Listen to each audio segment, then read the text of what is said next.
Bugündən artıq İlyas da danışmayacaq, mən danışacağım bazar haqqında. Mənə görə hər bir kəsi gözləyirik. Sumqayıt əhaliyi gözləyirik. Burada şalvarlarımız var. 18 manata. Vitrovkalarımız 24 manata. Ondan sonra 20 manat sarışkalar. Ondan keçdim bak. Çatan köynəklərimiz 13 manata. Hər bir aileyi gözləyirik. Sumqayıt ailəni. Mənə görə gəlsin.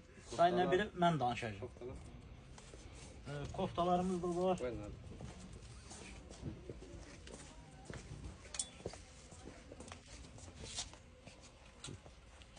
Denən premium klaslarımız da var. Bak, Prima klasımız da var. Prima klasımız da var. Neyse de öyle özel biləcək nə deyil. O anları çiyiz. Bunlar da 27 manata. Prima klasımız da var. Hər bir kəsi gözləyirik. Sən bırak geçsin, özlər bilir nə deyirsin. Sumqayıt ailəni gözləyirik. Hər bir kəsi mənə görə gəlsinlər. Dayından belə mən danışacağım. Sözdən mən azadam da işdən, hə? Bəli.